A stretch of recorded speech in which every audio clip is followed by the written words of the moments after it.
911, what's your emergency? Help! Ryan Murphy's forcing me to take the vaccine. I'm sorry, are you being held hostage? No, I'm in character.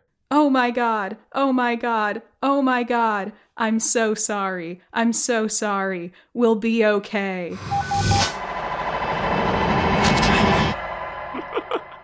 We're evil.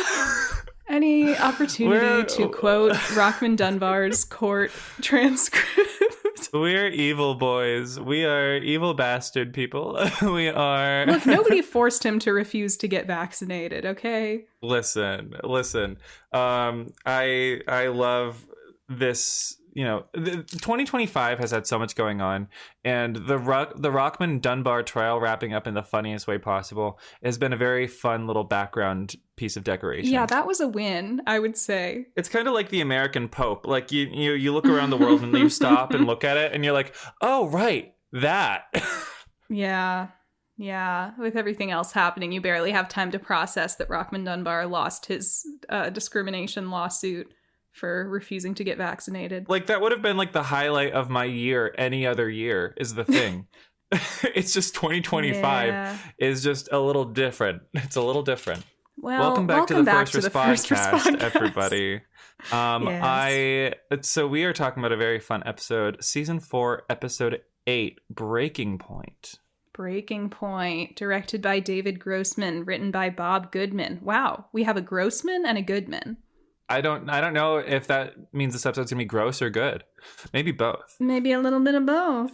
This is the winter finale of season 4. Very interesting. Yeah, it doesn't really feel like a winter finale. It's not exactly that high stakes, is it?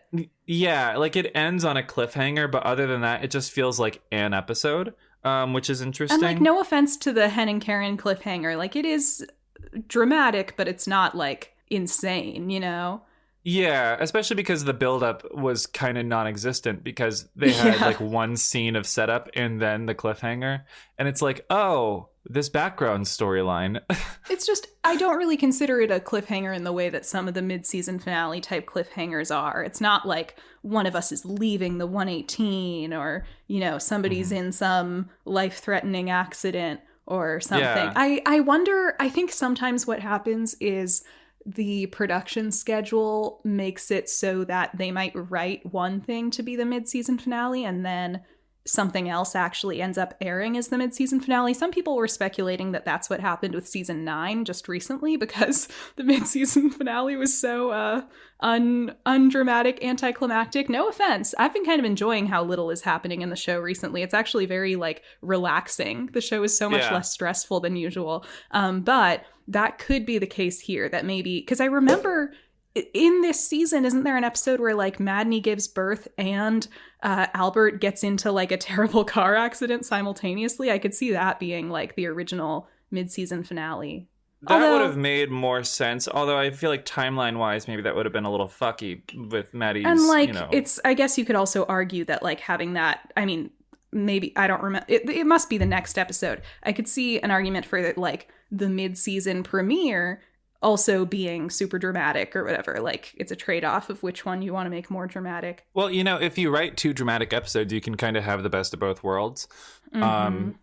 But they didn't do that. But that being said, today we are gathered here today to discuss the season 4 mid-season finale. Which contains Buddy Crumbs, by the way, guys. It contains does have, Buddy Crumbs. Quite a few Buddy Crumbs, to be honest. Yeah, but it's okay. So we open at Pacific West Airways, and oh shit, this guy's back at work.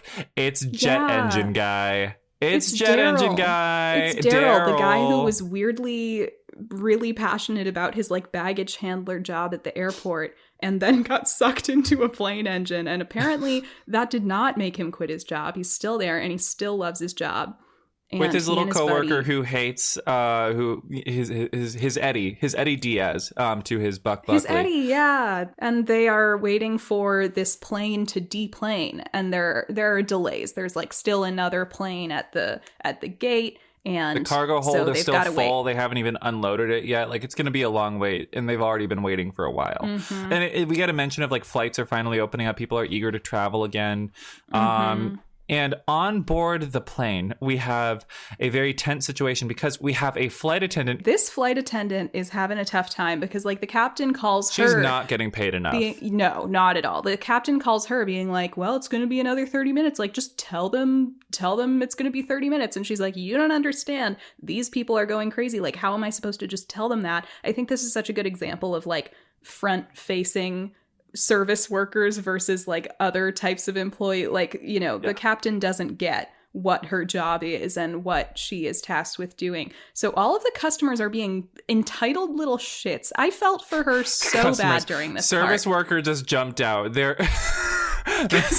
passengers. They're customers of the airline, okay? They're not all the passengers customers on the plane are very upset. There's this one guy who needs to go to the bathroom. One guy wants his bag. This mom wants to give her kid apple dumbass juice. Little kid wants his fucking appy juice. I don't care. And like, I do have questions about this whole thing. Like, why can't I get up and pee if the plane is stalled on the tarmac? True. But I guess, you know, if we do need to suddenly start moving, it's safer to have everyone in their seats.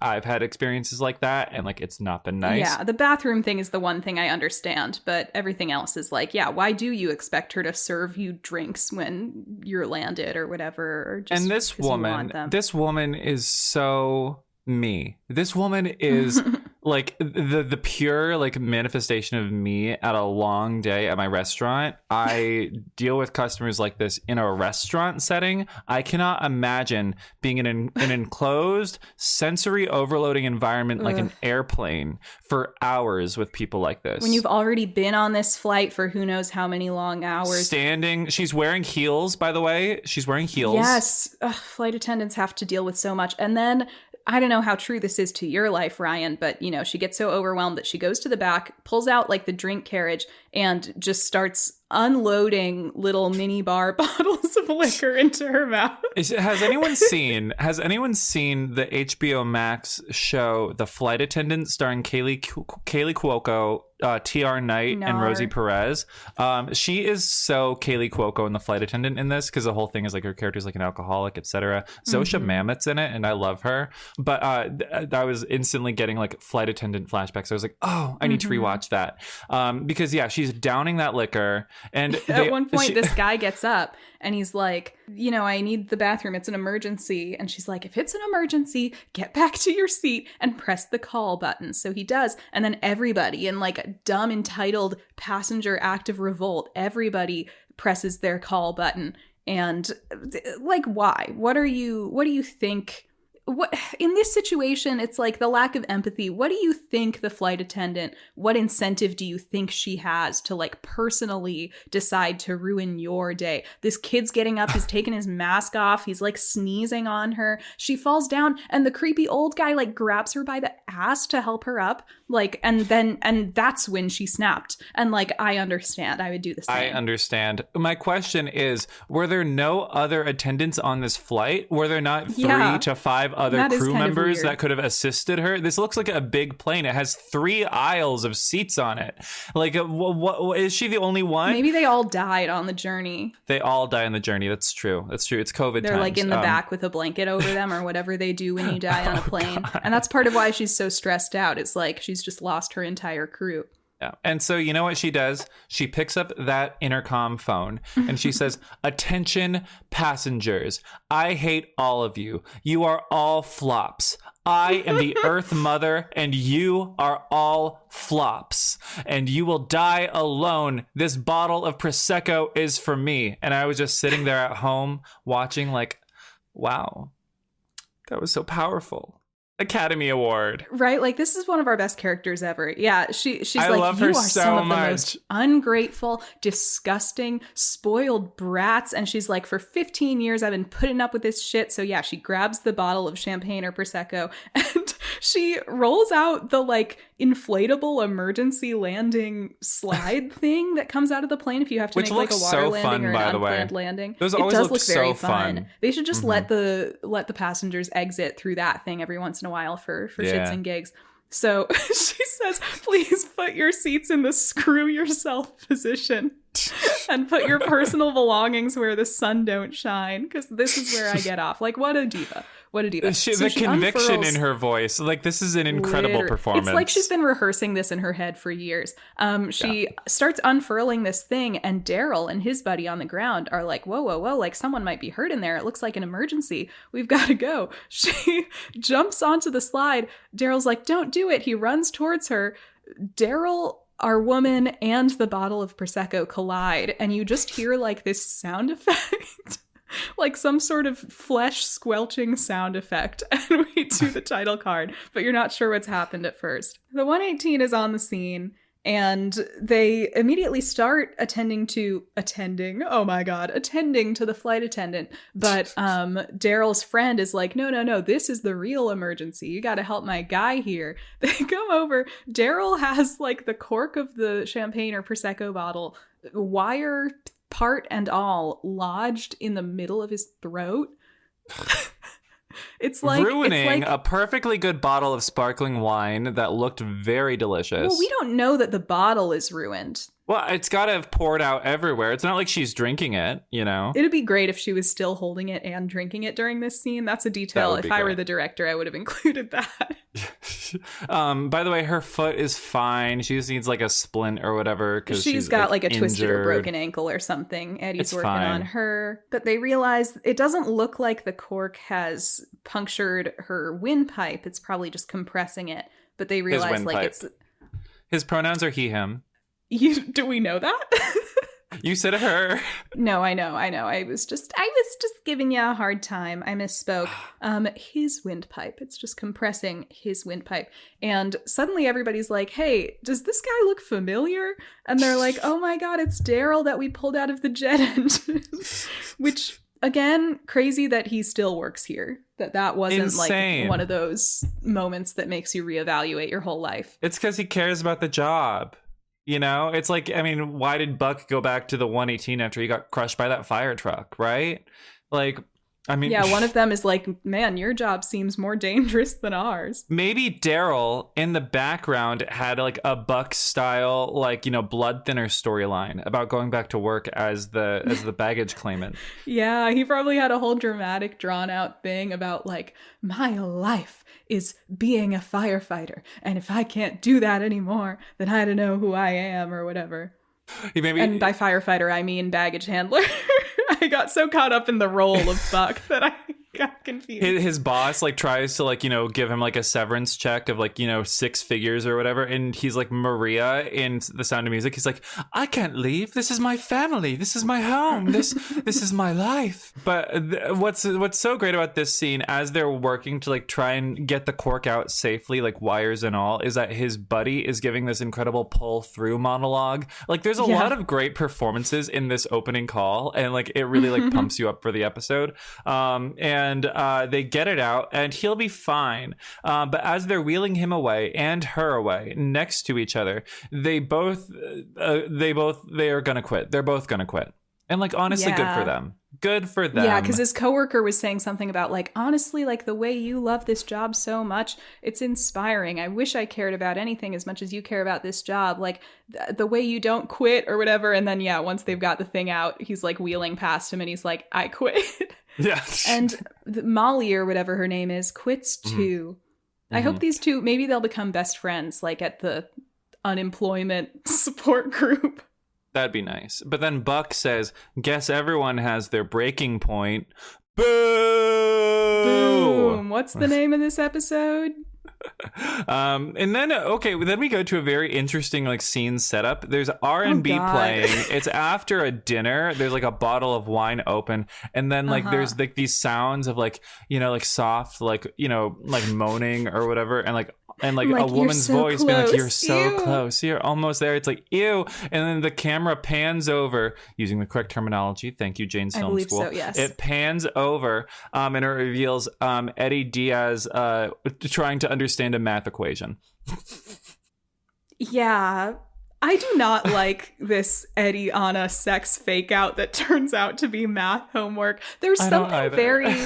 Throughout this entire episode, their relationship kind of creeps me out because it seems like foundationally based on this thing of like, almost a role play where Yeah. Eddie's like really into her being a teacher and like him being her little boy. And it just all feels very kind of like nasty and lecherous and just like a little too much information, like not something I want to be privy to. I mean, he's hot for teacher, I guess, It almost feels like Eddie's only way that he can try to attempt to be heterosexual is like, oh, I guess I've got to lean into this like freaky sex role play thing. And it's like, Eddie, you don't have to do that. It doesn't have to be like this. I wrote in my notes the face I was making at this whole scene. I was so disgusted. It was disturbing. I was disturbed, and I didn't enjoy it. Yeah, it was lecherous. That's a good word for it. It was like this lecherous setup. Ugh. Also, okay, the whole thing in this scene is they're doing math, and Eddie's doing that joke that a million other shows and movies have already done about like math is different than it was when I was a kid. And it's like, shut up, we get it. You're like 37 or whatever. But I thought Anna was an English teacher. So I think she's helping him understand Common Core math equations because he's trying to help Chris with his homework. Like, I guess in elementary school, a teacher will often like teach every subject for a class of kids. I get that. But I just thought it was confusing. Like, well, we know she's a vice principal. That's true. Do they make you become a teacher of every subject once you're... I don't know. It was just weird to me that they very much introduced her as being an English teacher. And then they were like, now she's helping Eddie with math. Well, she's a teacher for small children. When you were in elementary school, did your elementary school have like one teacher for every subject, or did you have like periods? Yeah, I already said that. I know. I'm just saying like storytelling wise, but it makes me feel like they just were too lazy to come up with like a shorthand way to have her like tutoring him in English. Like imagine if she'd been like, so the themes in To Kill a Mockingbird, and he's like, man, this stuff is harder than it was when I was in school. Honestly, I get why they didn't do that because I think it would have made Eddie just seem really dumb. But they were not reading To Kill a Mockingbird in 4th grade. What did we read in the 4th grade? I think I read like only Diary of a Wimpy Kid. Like I think that was the only thing I read. I was thinking of what I read in the 5th grade, and I did read that book for the first time in the 5th grade, but that's because I was one of those like know-it-all people who are like, yeah, I may be in the 5th grade, but I have like a 8th grade reading level. The way that's not even very impressive. That's one of those things, like, I wouldn't assume that about you, but if you told me that, I would believe you. So I believe you. That's a thing.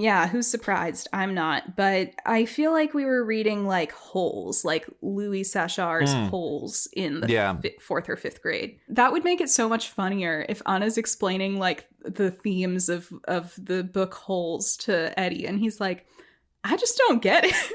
Why are they digging all these holes? Like, you can build character a lot of ways. She has to, like, teach him that stories can go beyond the literal. I'm sorry, I'm going on, like, a mind vacation now.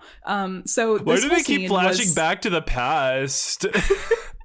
This whole scene was disgusting. I didn't like it. Anyway, I will say, you had problems with the math portion of this. I didn't even pay attention to that because I was very taken by the little black dress Anna was wearing with her cute little earrings that were like, bicolored earrings or something. What was that comment we got on the podcast recently where they were like, wow, gay Ryan focused on what Anna's wearing? I already said she was beautiful. I want to talk about the fashions, okay?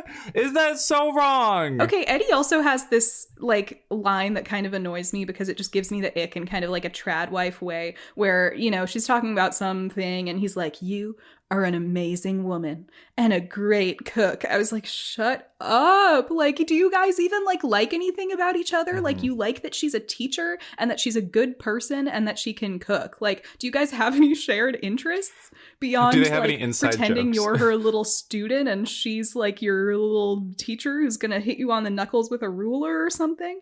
Oh God. Actually, I got the ick from Anna in this scene because there was like a moment where they were like getting into their role play, and then Eddie like said something about like, maybe I'm just not, being taught it well enough or something, and Anna's like, that's what every lazy student says, blaming it on the teacher. And I said, ew, ick.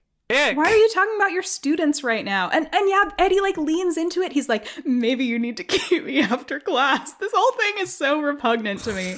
I hate it. And then it ends on the fucking radar alarm sound effect jolting me up. Are you kidding me? This is like the most triggering scene. It's the most triggering sound effect in existence. Are you kidding me? The most like viscerally upsetting scene in the show to watch. Anyway, so Eddie's got to get home because he hasn't told Chris about his relationship with Anna, and so he's still kind of keeping it like he's on a schedule for these dates. He's got to go home and tuck Christopher into bed, and Anna, can't end it without saying one more teacher role play thing. She says, "Class dismissed." But what happens next is interesting because Eddie comes home to his house. Buck materializes from around the corner with this like knowing and fond expression on his face. Eddie comes home to this doting Buck who's been taking care of Christopher. It's like Eddie was out cheating on his husband, That's really the vibe the scene has.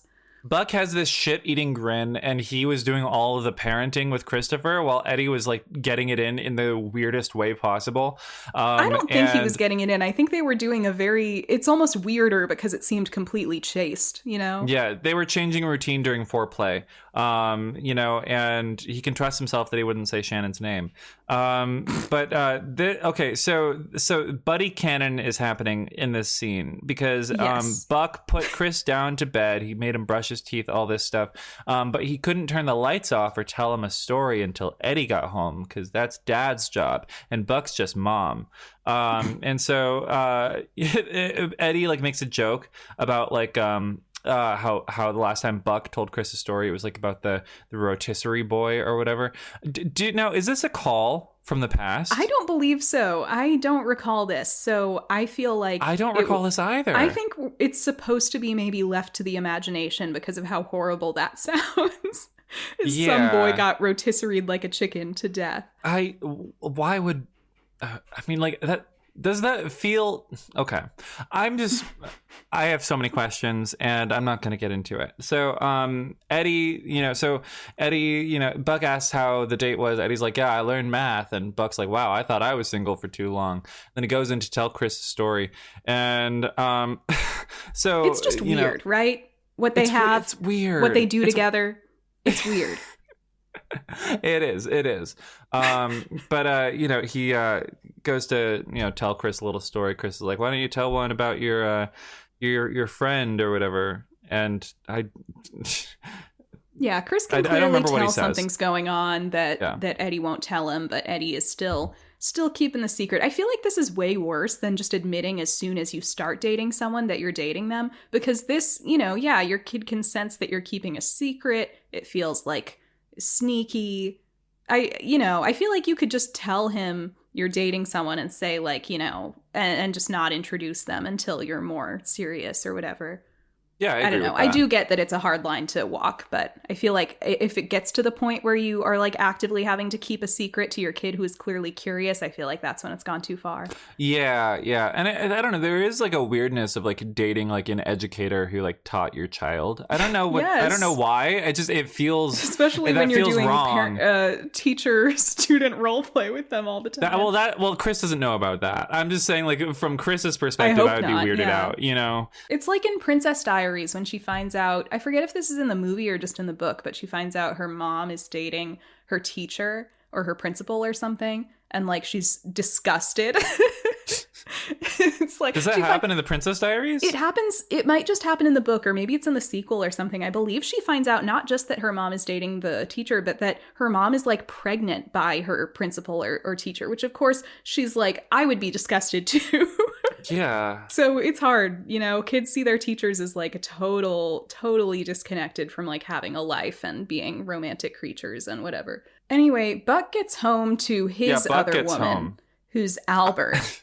Who's Albert? Unfortunately, Albert's cheating on him too with Veronica. I can't believe this storyline is still happening, to be quite honest. No wonder Buck fell into toxic Yuri this episode, because like Albert is cheating on him with Veronica right in his face. They were, quote, Netflix and chilling, which was already an antiquated expression in 2020, by the way. Yeah. I think that was like a 2015 thing, wasn't it? Like that was 5 years old at that point. That's what I recall. Yeah. Yeah. And he bumps his foot on the laundry and just sticks his hand into Albert's basket of clean laundry and pulls out Veronica's bra. And then she comes in and she just like snatches it out of his hand, but she doesn't even seem that like mad about it in the way that you'd expect her to be. No, he like hands it to her awkwardly. And also, I feel like as out of pocket as it is for Albert and Veronica to be having sex in the living room, I also feel like it was very unnecessary and inappropriate for Buck to stick his hand in the laundry pile and just pull out her bra for no reason. Yeah. But the real question in this scene is, why are they like trying to fuck in Buck's living room when Veronica also has an apartment in the same building and seemingly doesn't have roommates, from what we could tell? Like, I get that it's just a contrivance for the episode, but like, why would they be doing this? I don't know. I love the implication that Veronica makes a lot more money than Buck does, and that he needs a roommate and she doesn't. Well, I mean, he doesn't need a roommate. Albert has been foisted on him. Well, we don't know that he didn't get a raise between the time that Albert moves out and he lives alone. Like, maybe he can suddenly afford to have a roommate. But he had the loft by himself before he knew about Albert. Maybe he was hemorrhaging money. I don't know. He's like Nicolas Cage. He was spending all his money on like dinosaur skeletons. Yeah. Expensive cars. Weird bullshit. Yeah. Anyways, there's this lingering feeling as the scene comes to a close where like it does a slow zoom on Buck's face and he's just like looking pissed off, where you're just like thinking, man, that really should be Buck Netflix and chilling with Albert instead of Veronica. Right. That's Veronica. That's the only way we can interpret it. But I have to say, as much as I love season 4, I do think this is one of those things that's maybe a consequence of the season being shortened and the production schedule getting interrupted by the COVID pandemic. Is like, you have, like I said in the last episode, this very like Seinfeld, like low stakes plot that they for some reason feel the need to draw out into this episode because like as kind of a contrivance to get Buck back with Taylor, like it just feels a little silly that they're like taking this seriously, I guess. Yeah. But I don't like mind it. It's just kind of, to me, like one of the actually more sloppy writing moments on this season. Well, I feel it's a consequence of the challenge of trying to keep Albert in the narrative because we've committed to making him main cast and we're not giving him anything to do. He has had nothing to do. He doesn't like have a first responder job yet or anything. You know, and he's never been mentioned by like Hen or Chim. He's not friends with anyone. No. He doesn't hang out with anyone. He's really a loser, and we never really see him do anything. He doesn't have a job. He doesn't really have a purpose to be here. He doesn't have interests. Does he have a job? It doesn't seem like he does. Does he even pay rent? Does he even like do things other than like fuck and watch dating advice TV? Like, it doesn't seem like it. You know what? Good for him. Good for him. That's his special interest. His special interest is getting it in. That's what we said in the last episode, didn't he? I know. It bears repeating. It does. But over in the Maddie part of this universe, they are Zoom calling with their baby doctor.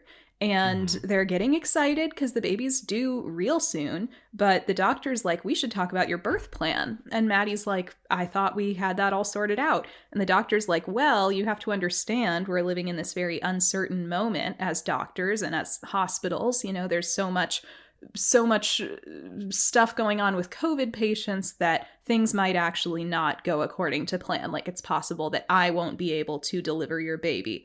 And so this really freaks out Maddie, understandably, because from what I understand, when you make your birth plan, well, obviously, it's like a very nerve-wracking event having a baby, and you want to have it planned out. And like, if you have a doctor you really trust, it's obviously a very kind of intimate and sensitive thing to have happen. I feel like this might have happened to my mom, where like her preferred doctor wasn't available for one of her births, like at the last minute. And it probably is really upsetting. Yeah. I'm sure it is. I don't know. I feel like I need to watch more media that's like sort of about this kind of thing, because I don't know anything about birth plans. Or you could just like talk to people who have had babies. Well, like I need to watch more media about birth plans. Most of my friends, they don't have kids. In fact, I don't think I have a single friend who has a kid because that's just right. the But life do you have I like live. any like cousins or anything who have had a kid? Yeah, but I don't talk to them. Like, I'll see them at the reunion and I'll bring it up like just casually over dinner. What like, was your birth hey, plan? Auntie, Like, what was your person I birth never plan talked like? to. Yeah, I guess I spoke from a place of privilege of seeing my cousins rather often, or at least being friends with some of my cousins. Yeah, I also don't have a mom, so, I can't ask her, so... Okay, just play that card. The ultimate trump card. But maybe, I don't know, maybe the reason I never heard about the birth plan thing is because when my mom had me, she was right in the middle of her regionals performance. And her competition was doing Bohemian Rhapsody. Bohemian Rhapsody, right. Jane's favorite Queen song. That's not at all overplayed or. But this really stresses Maddie out, and she is so stressed out by the situation that she starts to think that maybe she'd actually like to have the baby right here at home. And she says that to Chimney as kind of the cliffhanger of the scene. She's like, I want to have the baby here. And it's like, ooh, I don't know if Chimney's going to be happy about that, because home births freak me out. Home births are, I'm not saying it's not a choice you can ever make, but it is a less safe choice generally because you're not in a hospital surrounded by professionals. And so I feel like they are kind of associated with like a less responsible decision. But I'm not saying it's inherently irresponsible. I'm sure a lot of people do it successfully. But yeah, I would not be that interested in the home birth. I'm going to be so honest. I was so like tapped out of this storyline. And do you want to know why? It's because recently there's been like a trend going around of like people posting pictures of Maddie and going, oh my God, my name is Chimney Han. This is my beautiful wife who never gets any storylines. And so because this storyline was so removed from all the other storylines in the episode, I was like, I don't know why I was weirdly tapped out of it. And so I was thinking to myself, and not for long. I got sucked back in. Yeah. But I was thinking to myself, what if they went in like the complete crazier direction with it? What if Maddie was like, you know what? I don't want to have my child be born on pavement. I want to have a water birth. Well, I was kind of assuming, I guess, that a home birth might be, a lot of home births are water births and a lot of water births are home births. But then when they're planning it later in the episode, it doesn't seem like a water birth because they want to do it in the dining room, which is crazy. Very Grey's Anatomy when April randomly had to have a baby and Ben had to deliver it like in her dining room. Is that what happened? Remember that?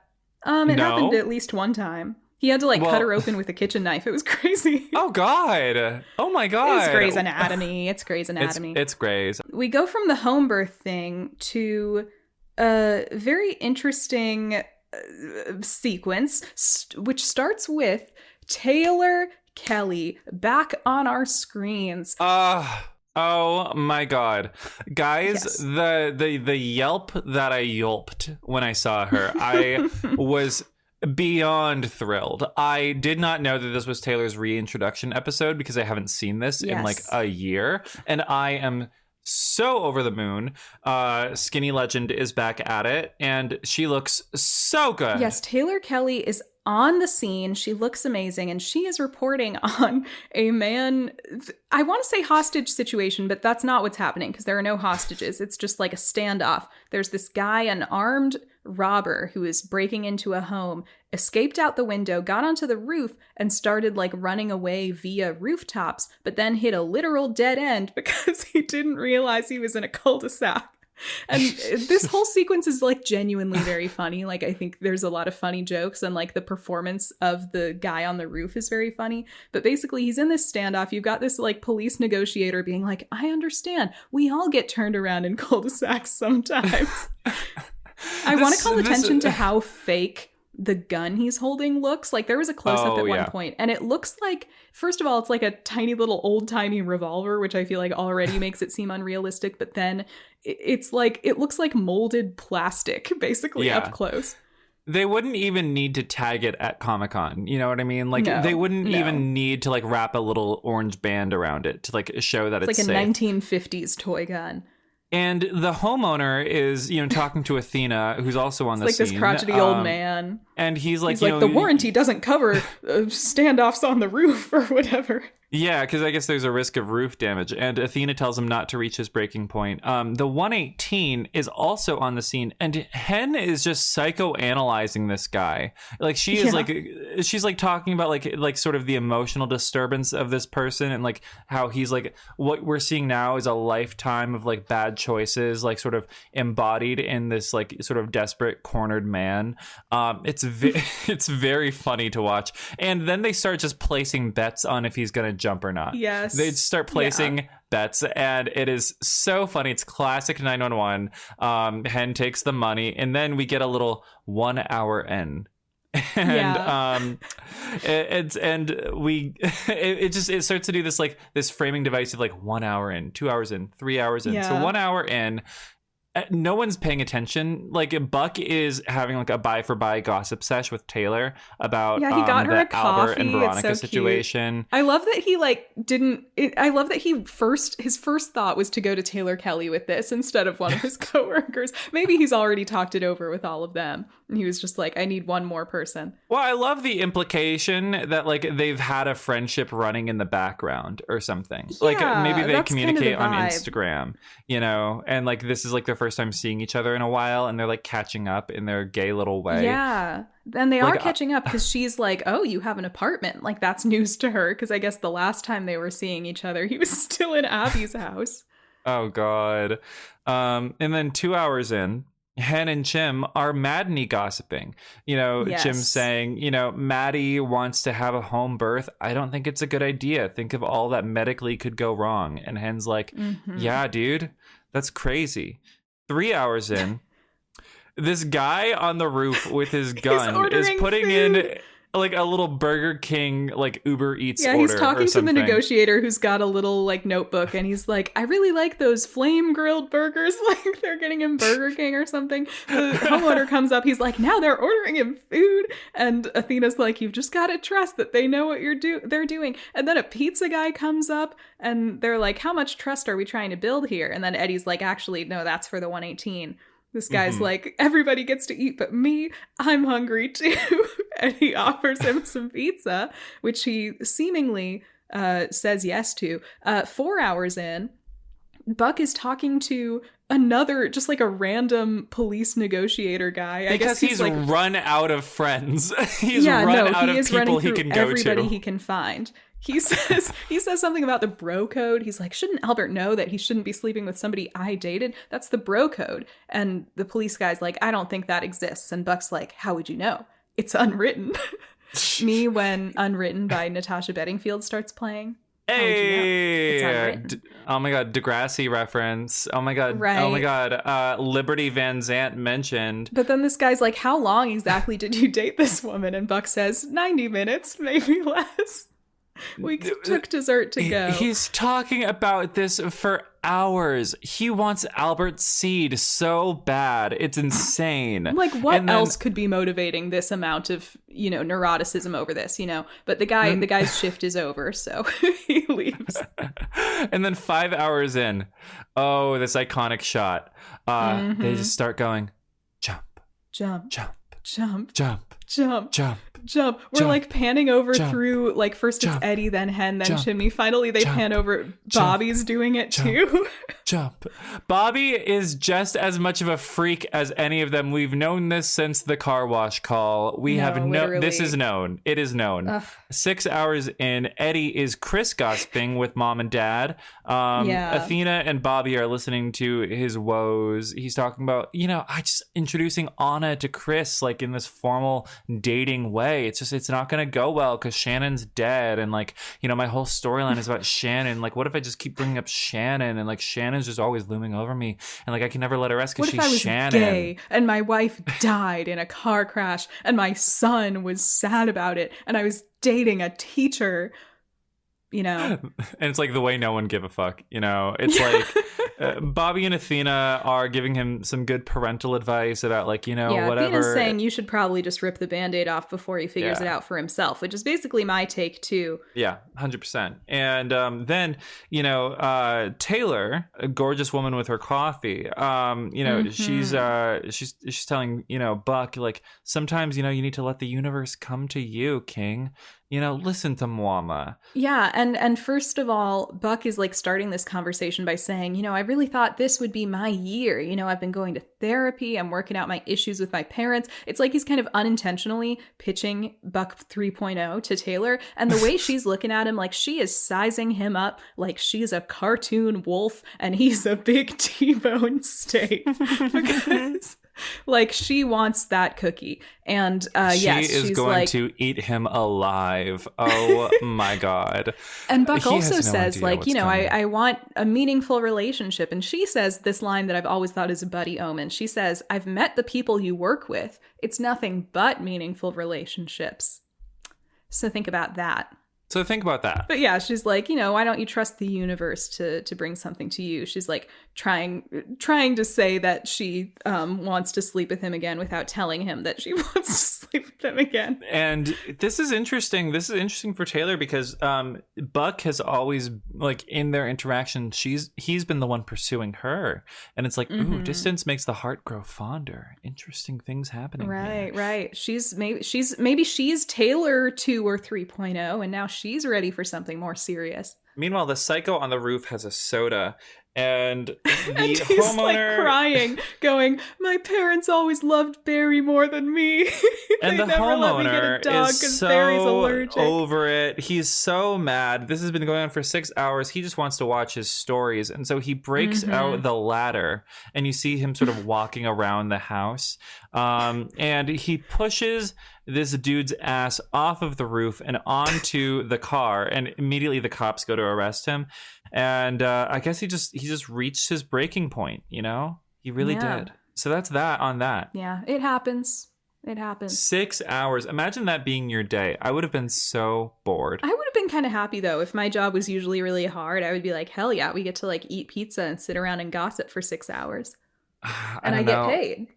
I mean, like, I know, but like, I don't know, whenever my restaurant is slow and I'm just like standing around talking with my coworkers, I'm so miserable. I'm just like, I'd seriously rather be taking a table's order right now. Wow. I am not that kind of person. But back in the Balbert household, we get an Al Buck scene. Albert comes home with groceries. And Buck is already unpacking groceries. Albert's like, oh, it was my turn to buy groceries. Doesn't this exact interaction happen in season 8 in that iconic Buddy kitchen scene? Yes. Do you remember? It's like Eddie gets home or something and he's like, it was my turn, or like I said I would buy groceries or something. Anyway, I'm just saying it's like poetry. It rhymes. Yeah. It rhymes. Albert comes in and, Buck's being very passive aggressive. He's like, well, I thought I would do it since you've been spending so much time at Veronica's. And Albert's like, I'm sorry. He's messy. I know Buck. It's awkward. I should have talked to you before I went out with her. But finally, Buck's like, no, it's not. It's my own hang up. I just need to get over the awkwardness. It's so unreasonable. If so, Buck and Albert aren't even that close. Let's start there. And then, like, he starts this, like, sort of fling with Veronica, who Buck doesn't like in the first place. Yeah, and didn't want to date and had one bad date with. Like, literally, who cares? There's no heterosexual explanation for this. Bro code be damned. Which, by the way, can I just say, after watching 9 seasons of How I Met Your Mother, I never want to hear the word bro code ever again because I can't disentangle it from Neil Patrick Harris's face. And I don't even hate Neil Patrick Harris. I'm just like, it's like seeing it in any other context. I'm just like, you will never be him. How dare you stand where he stood? And so Albert invites him for a fun, fanciful night of third wheeling at Veronica's. Buck is thrilled. He is so excited. And in order to survive such a proposal, he is going to call in the cavalry. Yes. To be clear, I assume that was sarcasm. He's like, that sounds super awkward. So I won't be a third wheel. Don't worry, Albert. I totally have a +1. Which, like, does she know that she's the +1? Anyway, he calls Taylor Kelly. Does she know? He calls Taylor Kelly. He's like, what are you doing Thursday night? And this plot will get unhinged, but like we'll get there when we get there. Yeah. So at the dispatch, Maddie Buckley is not having it with these callers. There's like a couple whose car got broken into. They're calling her. They're fighting with each other. They're fighting with Maddie. Maddie's pretty fed up. And she starts like really kind of yelling at them, by the end snapping at them. She's like, okay, like I'll get the police car there when I can, whenever they can. And the guy's like, really? You're going to have to make us wait? And she's like, yeah, you're going to have to wait. She's at her breaking point, you could say. Gloria. No, literally. I wrote in my notes, she's turning into Gloria. You're on the run now. Now, who should watch this unfold but one Athena Grant and her daughter, who, are the fledgling star of Dispatch, May Grant. Athena has come to visit May, like, before her shift and whatnot. And they walk into the most tense 911 call ever between Maddie and these annoying people. It's so funny because like Maddie, like she's me in this moment. Like I would be so snapping at these people, not just in this call, but any call. I would be the least patient 911 dispatcher. I would be Gloria. You would be Gloria. I was like, gee, Maddie, like I was like, you were so judgmental of Gloria, Maddie, weren't you? Like now you get it. This is how she was just at her breaking point. She started telling people to kill themselves over the phone. Not to invoke Abby Clark, but, like to this person, I would say, eat your nuggets, get some perspective, and get the hell off of my line. Oh, yeah. Get the hell off my line.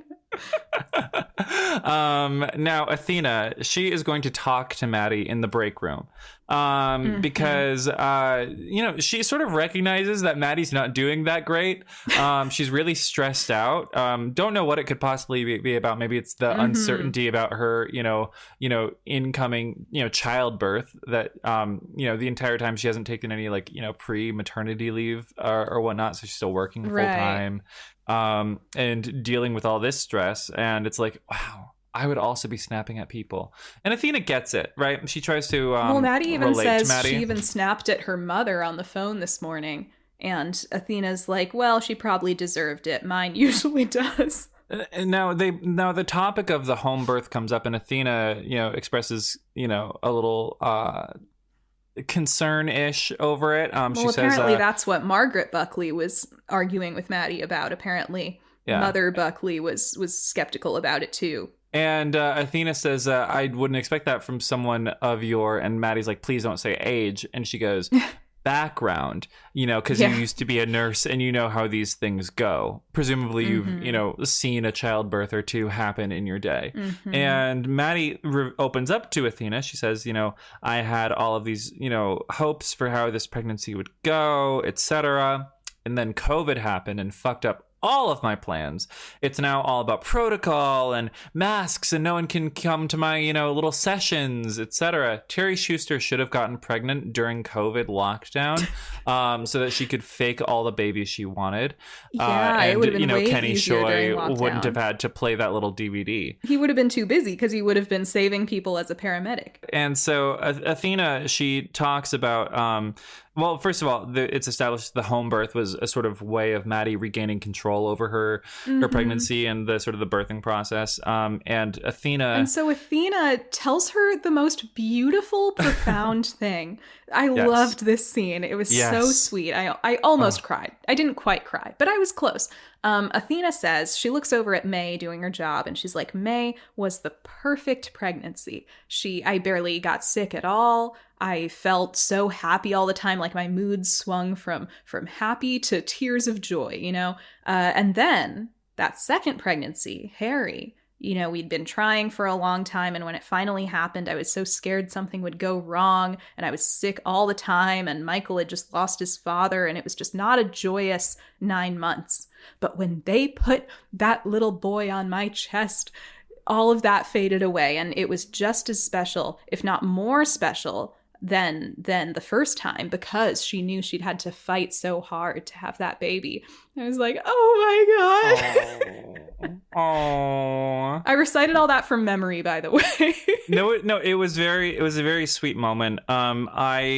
I'm curious how common this kind of scenario is for women, you know, having their second pregnancies.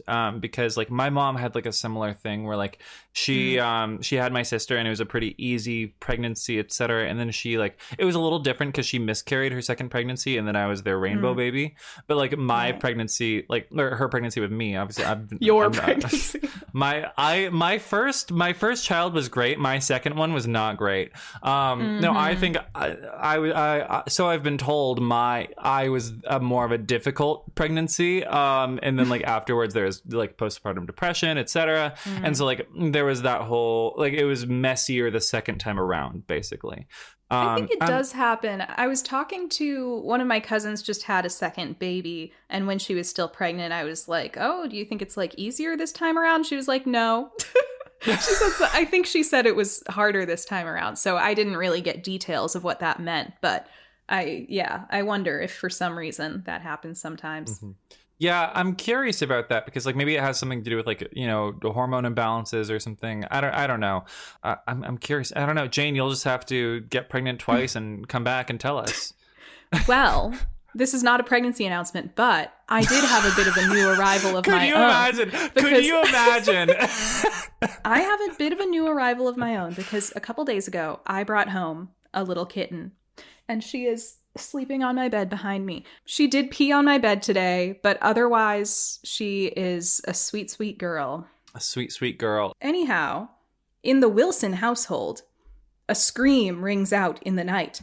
Hen is working on something in the dining room and she hears a scream from the kitchen. She goes in and Karen, who was talking on the phone while chopping carrots at the same time, has sliced open her finger. She's freaking out. She's like, I think I chopped it off. But luckily, Hen checks it. She didn't chop it off. What do you think the person on the other end of the phone thought when Karen just completely just screamed out of nowhere, like on the phone call?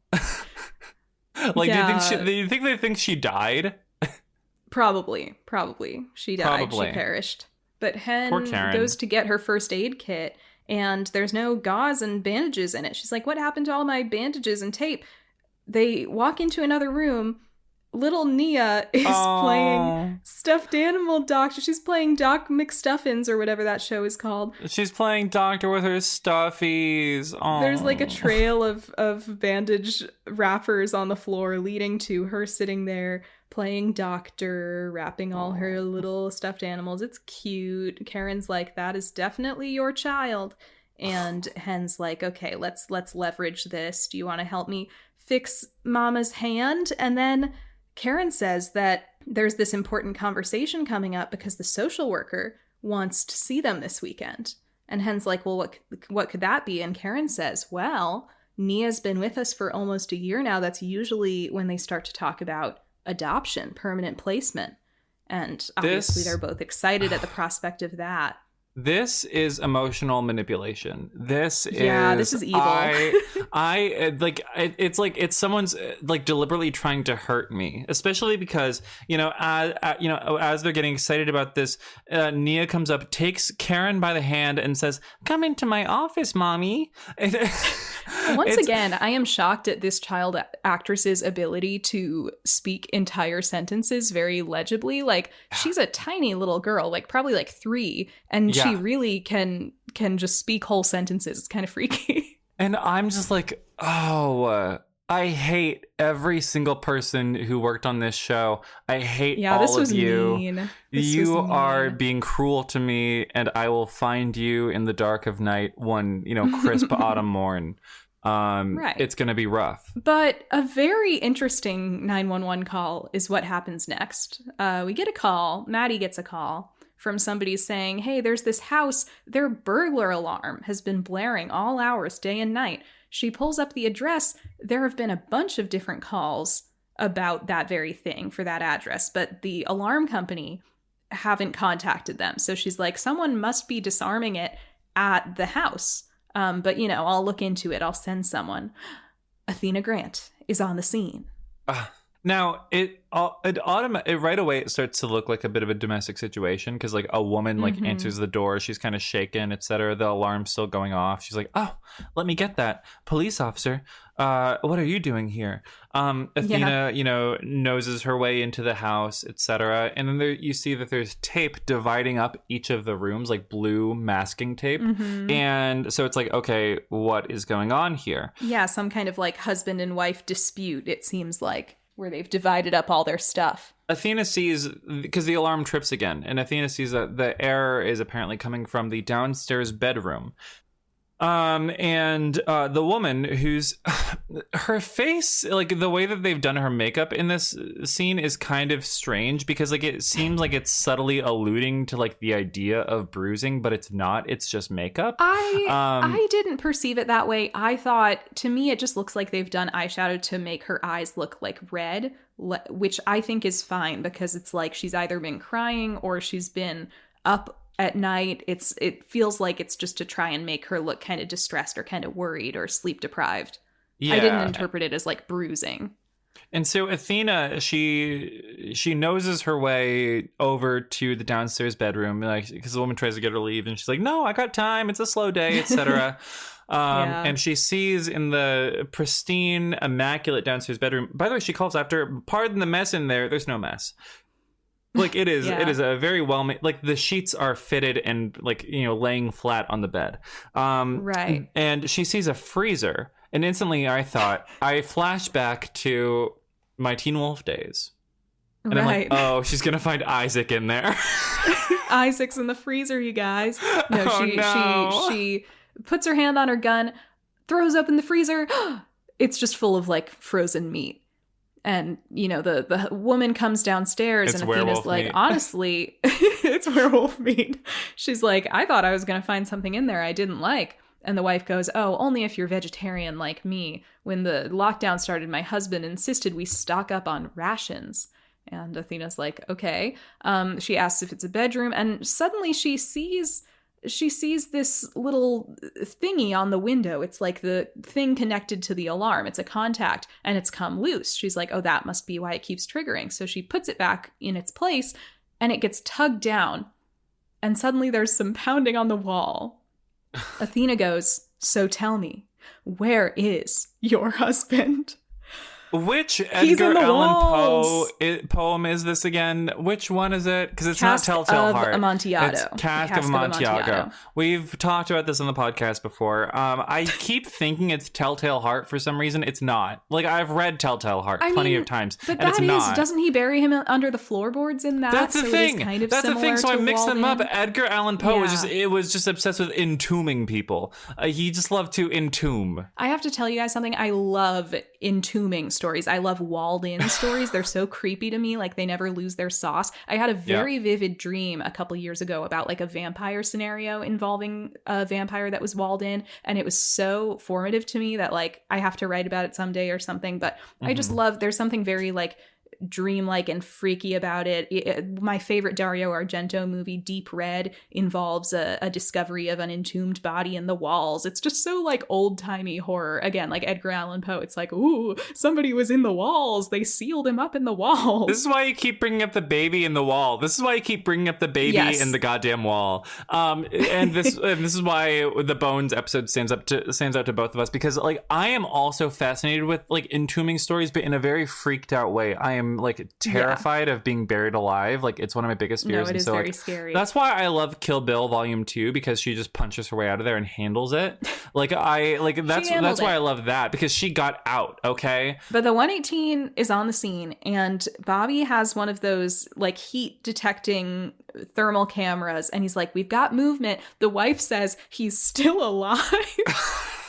Me when I incriminate myself in front of the police. Stupidest person in the world. The stupidest criminal. He's still alive. And then everybody looks at her and she goes, I mean, great. And then she starts monologuing. She starts Yes, we get this monologuing, flashback. guys. We get this flashback. They filed for divorce right before lockdown, and then all the courts closed. So her stupid, lame husband, honestly, I'm on her side. Her lame husband started dividing everything up with tape. He refused to leave. He started splitting up their assets, putting stickers on everything. Listen, I would entomb him in the walls too. Finally, she hit her breaking point. She stabbed him in the back with one of those like meat poker things and threw him in the walls without finishing the job. Rookie mistake. Can I be so honest? Yeah. I'm not on either of their sides. I am I'm taking not saying, myself like, out of the I equation. would do this. No, I'm not saying I would it's do fine. this. I'm just saying, like, I think it's fine to entomb people. Yes, agreed. But the fact that he wouldn't move out and then he started like stickering all their stuff, like he kind of had it coming. No, I agree with that. I'm not charmed by this woman, and let me tell you why. It's because she's the stupidest criminal to ever live. She could have avoided she had plausible deniability, probably. She's so stupid. She could have come up with any story because she had plenty of time to figure this shit out, and instead she just starts giving it all away, assuming that Athena would understand. Do you know who you're talking to, girl? And also, why put him in the walls in the first place? Like, you're setting yourself up for mysterious odors, future buyers of the house finding out about it. Like, whatever happened to, like, dumping somebody in a shallow grave off a remote side of the highway? Like, goodbye, Earl. This just seems like the worst way to dispose of a body. Did nobody listen to the Dixie Chicks in 2020? Did nobody listen to Goodbye Earl? Okay, did nobody see the music video with an early Jane Krakowski? Thank you. At the very least, whatever happened to a shallow grave under the floorboards covered in like Epsom salts or whatever to mask the scent? I mean, did you learn nothing from John Wayne Gacy?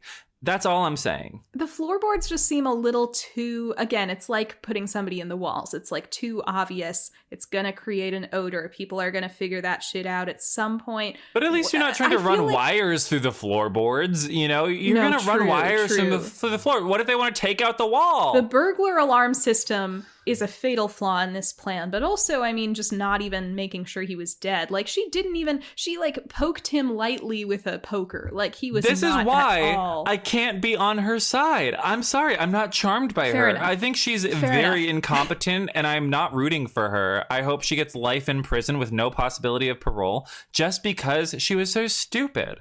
Anyways. Damn, but they pull the bricks out of the wall and then they pull the guy out of the wall and he's okay, but you know, he's lost a lot of blood and he's dehydrated. So Hen runs a couple lines and it's like, okay, girl, you're going to prison. Athena says, we all have a breaking point. Yours is sending you to prison. And it's like, okay, that's not that good of a one-liner, but they had to work in the breaking point thing. Did they have to? Anyway, Christopher and Eddie are at home in the kitchen. And Christopher is adorably making a salad. That being said, they're using iceberg lettuce, which I just think is an incorrect choice for any kind of salad. Like, I'll accept it on like a Taco Bell taco or a Big Mac or something, but I think, how are you making a salad at home and you're just ripping up chunks of iceberg lettuce? Like, no, I'm a romaine boy for sure. I'm a romaine boy. This is such a like single dad household thing to have happen. Like, you're not even gonna do any romaine, red leaf, like anything normal, spinach. And can I be then so you wouldn't even honest? have to tear up the leaves. leaves. I love a spinach salad. But can I be so honest? Like, these days, I'm really a chopped salad boy. So when they're throwing an entire leaf in there, I'm just like, no. Yeah, they're really big dice leaves. That shit. Like, no offense, Christopher, but I would rip them up a little smaller. Yeah, no, 100%. Like, you're gonna get like a mouthful. Did you ever have lettuce club in your apartment in your high school? What? Lettuce club? Did you never do that? What on earth are you talking about? I could have sworn we talked about it on the pod. Okay. So, Lettuce Club was a thing that originated on Tumblr, and it seeped its way out into the real world in many places, including my high school, where once a year, at the end of the school year, on the last day of school, you and your friends would all gather in the cafeteria and see who could eat an entire a head of lettuce the fastest, and we always used iceberg lettuce. And the person who finished the fastest was responsible for organizing it the next year. What was the winning strategy? Would you like tear it off leaf by leaf or just go in like it was an apple? See, I don't know because I never won, but I always went in like an apple. That does seem like it would accomplish like less volume to deal with. Yeah. No, it's like how Bella Thorne eats onions. Well, that's fascinating. No, I can't say I ever did Lettuce Club, but I am tickled pink to hear the concept. My school did celebrate Festivus from Seinfeld because we were weird and quirky. Anyhow, Eddie decides to break the news to Christopher in this scene about Anna, and he does it in the most unhinged way possible. He says, "You asked me about my friend, ... It's a woman." And I'm obsessed with this choice. I'm fascinated by it. The concept, it's as if to him, the concept of him being platonic friends with a woman is so far-fetched that he just assumes that Christopher would immediately know that that sentence means that he's dating someone. I just love that. That you asked me about my friend is a woman, which obviously means that I have a girlfriend, because I would never look at a woman like somebody I could be friends with without wanting to fuck. Because I'm Eddie Diaz and I'm straight. The only way he could ever be friends with a woman is if she was a lesbian and specifically married in a committed relationship. Right. And like he doesn't find her fuckable or whatever. And so what does Chris do when confronted with the information that he has a maybe girlfriend? He smashes that salad like he's a colon. It's a colon move, right? It is a colon move, and it's so dramatic, and I'm so obsessed. And honestly, when you think about who his parents are, it's like, okay, this is learned behavior. Like, he is the child of 2 drama queens. Oh, Eddie, my God. Mr. Broody Diaz, and Shannon run out on my entire family, no last name. And Eddie's fucking face in this scene is so embarrassing for Ryan Guzman. Like, his reaction shot, they do like a quick reaction shot, and he's just like holding it looks like he's like holding his tongue, trying not to laugh. Like, he's like... He's so bad at this. I'm sorry. He's so bad at this. Ryan Guzman, the actor that you aren't. The actor that you aren't. He's just really not giving a lot. When Christopher, it is really funny when Christopher like shatters this salad bowl, which I think if you were a parent to a young child and they did this on purpose, it would be like, whoa, like a shock. Eddie doesn't like jump. He isn't taken aback. Yeah, as in the reaction shot, he just sort of puts a hand over his mouth like, like he's a sad pug or something. Like he's like a little pug in like an ad about like, you know, doggy, like, you know, he like just looks Purina like or I've whatever. said before, it's like he's trying so hard not to like, maybe he was trained in his modeling career to never do so much with his face that his face doesn't look hot anymore. Cause it's like he's just afraid to like do anything other than like mog, smile, mew, and that's it. And that's it. We never see him like make a face. Crazy thing. We see him make one later on when his friends are all dead and they're all dead, and it's deeply embarrassing. So maybe he never tries after that again. And instead he just holds sugar cookies very sassily. Yeah. You know what I mean? You know what I mean? In Buck's I do. And over in Buck's Seinfeld plot, Buck is like shell-shocked sitting in a chair. Albert comes over, brings him a cocktail. Sweet Albert. What a good boyfriend. Veronica is making dinner. We're in Veronica's apartment, apparently, but it's indistinguishable from Buck's because it's the same set. He's like, there's a knock at the door. He's like, oh, that must be my date. He opens the door. Taylor's there. Wait. What do you think Veronica is making for dinner? She's probably making like vegan nut loaf or something because she's so woke. She probably doesn't eat meat. She probably got like the recipe for like impossible something, like impossible turkey, like a full chicken or something, and like she's making that. And it's like modeled in the shape of a real chicken. And she's like fake cooking it. She's like reheating it on the stove or something. I could see her being slightly more tasteful than that. But yeah, I feel like she's making like a lentil. I work in an organic grocery store deli, and we're currently doing holiday catering because it's almost Thanksgiving. And you can buy like a traditional holiday plate with turkey, or you can get the vegan one, which features, I believe, a lentil walnut loaf. Which just sounds so like classic stereotypical vegan food. Like, oh yeah, you eat a loaf made of lentils and walnuts. I bet that's what Veronica is cooking. This is why Oliver Stark won't come on our pod. Listen, Oliver, I'm sure the lentil walnut loaf is tasty. And if you're ever in St. Paul, you can come stop by and I'll give you as much vegan chocolate mousse or red curry tofu as your heart desires. But Taylor is at the door. Buck opens the door because it rings. She's wearing this gorgeous little red dress, like knockout let's talk bombshell. about it. She has her flaming red locks, this gorgeous red dress, and matching red heels with a gold chain, like a little gold chain. Yeah. It is so cute. It is so gorgeous. She is stunning, and oh my god, the diva that you are, Taylor Kelly. I'm so excited that she's back on the show. And the crazy part is she walks in and sees Veronica and Albert, and she's like, oh. She's like, who's everyone? And Buck is like, this is Albert and Veronica, the people I was gossiping to you about. And they're like, so nice to meet you, but Buck hasn't told me much about you yet. And she says, oh, but I've heard so much about you. May I just say, this is like psychopathic behavior from Buck. He didn't tell her that it was a dinner party. Who does this? And it's crazy because like if he had just pitched it as what it was, if he had just been honest and said, hey, my roommate is hosting this little thing with his girlfriend I told you about. I think it's going to be awkward and I don't really have anyone to go with. Would you want to come along? Like maybe it'll be fun. We'll just have dinner. It'll be nice. I'd like to, pitch it like we could catch up and maybe you could make friends with my friends. No, he just like she probably would have agreed, right? Like that's not an abnormal thing to invite a person to. The fucking men on this episode, the men of this show on this episode are killing me. Like, what was stopping you from just telling her about it up front? It's not that weird to just say, will you come with me to my roommate's dinner party? That's not like an insane thing to invite a girl to. But now because you've lied, it makes you look crazy. It makes you look evil.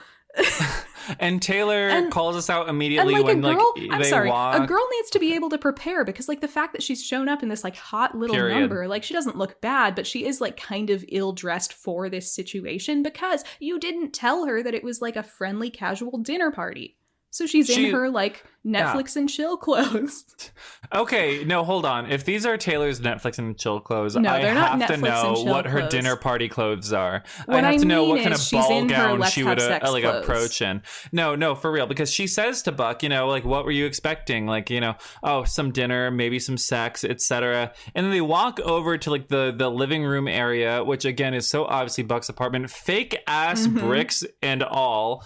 Can we talk about how fake those bricks look? It is so obviously a TV set. It's like the level of like Marley doing Wrecking Ball in season 5 of Glee. It is very like abundantly plastic. And Veronica, her actress, I will say, when she's not doing like the BuzzFeed third wave pop feminism pastiche, she has a very strange way of speaking casually that I found I don't know, really weird. It was like she slurs all of her words, like she doesn't open her jaw fully when she speaks. Sure. And she has a very weird intonation when she like says casual sentences, like when she's inviting Taylor into her apartment.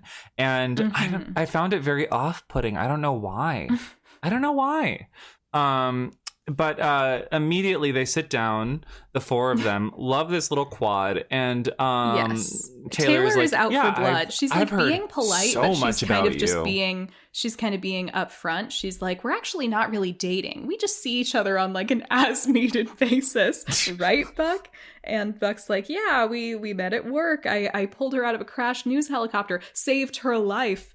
Taylor, nudge, nudge. And it's great. Like, they're like, Taylor's like, we already know how you met Albert. Like, I've heard all about it. And Albert says, like, I'm actually surprised that Buck and Veronica didn't get along. And Taylor says, Buck can sometimes be intimidated by strong women. Like, he needs his ego stroke now and then. Oh my God. Veronica's like, yeah, I don't do that. It's not really my thing. Taylor takes a sip of her wine and she thinks about it and she's like, you know what? It's not mine either. I'm leaving, bitch, which it's so like she really knows who she is, you know? And so she kindly excuses herself. She says, it was nice meeting you, Albert and Veronica. Fuck you, Buck. I'm out of here. He chases after her. Wish I had like a shred of like the level of self-respect that she does, because I know if I was in this like sort of situation with a guy this hot as, you know, Oliver Stark, Buck, etc., I would have folded immediately. I would have like played along. I would have been so affable and been like, oh yeah, nothing's wrong, etc. I aspire to be someone like Taylor Kelly in this moment. I really, really do. I was watching this and was like, I gotta channel this. I gotta channel this for 2026. This is my 2026 mode. I need this. And then, yeah, he follows after her. He follows her out, and her thing is basically like this makes her feel like he didn't actually want to see her again. He just like needed her, right? He wanted to use her for this situation so that it wouldn't be awkward. Which is true-ish. It is true. And which again, like he could have just been honest and like framed it in a kinder way. Like, you know, it would be nice to have you there, like, and we could catch up, whatever. But no, now he's made her feel like he was just using her. And also, then she starts really ripping into him and she says, God, you're so needy. Which, low-key, I bet he got so turned on when she said that. Oh, yeah. You know, he loves to be bullied. He loves to be stepped on. He is a pathetic little baby. And it turns out Taylor was actually really looking forward to this because like, there's something going on under the surface, you know? She's Taylor 2.0, and there's something going on under the surface where we don't find out until later, but she is going through a difficult time right now, and she really sort of needed like a moment of genuine connection with someone in order to, you know, sort of get away from that and sort of feel, you know, sort of a balance in her life. She needed a friend. And Buck's like, we are friends. We can be friends. And she's like, well, if this is how you treat your friends, you know, I don't want to be friends. Yeah. And maybe the problem isn't like, Albert, it's you. And maybe you're the problem, Buck. She's like in Hair. She's like doing you know, Easy to Be Hard, etc. How can people be so heartless? And so yeah, he's a problem. Buck 3.0, I hate you. But guess who's Zoom calling each other? Oh my God! Guess who's Zoom calling each other? Do you remember Zoom? Do you remember how common Zoom was? Girl, that you could just casually Zoom like 4 months ago to record an episode with Kyla. I forgot. And that was the first time I'd used Zoom in like 3 years. So let's start there. No, same. But yes, guess Zoom who's on call. Zoom? It's little baby sub student Eddie and big mommy dom teacher Anna. And he's, you know, recapping the situation with Christopher. He's like, yeah, he wouldn't even talk about it. He had a total meltdown. He won't come out of his room. I'm letting him cool off. And Anna's like, you know, that sounds like maybe this is all too fast. Maybe we should slow it down. Christopher's been through so much. The last thing I want to do is cause him any more trouble, any more pain. And, you know, if you and I need to take a break, I'll understand. Big, dumb, emotionally unintelligent Eddie is like, no, we'll figure this out. It's fine. We can keep dating. I want to keep having sex with you, even though it's blowing up my life. I don't actually care. He starts smooth talking her in this really weird way that I found very uncomfortable. It's so embarrassing for him.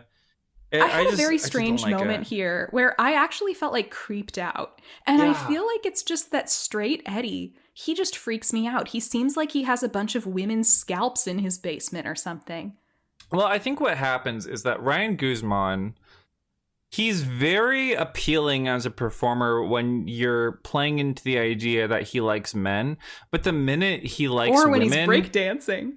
But the minute he likes women, it feels like predatory and like dangerous, and I don't enjoy it. I feel uncomfortable. I don't know if it's predatory to me. It's just like there's something, I don't know, it feels so like superficial, and it's partly the way the character is written, right? Like I'm always saying, I think Eddie is written in a way that makes him come off emotionally unintelligent. And so in a scene like this, it feels like he's just not being very sensitive, you know? It feels like knowing how good of a dad the show keeps trying to tell us Eddie is, it feels like he should be the one in this scene saying, maybe we should take a break. Christopher really isn't okay with this. But no.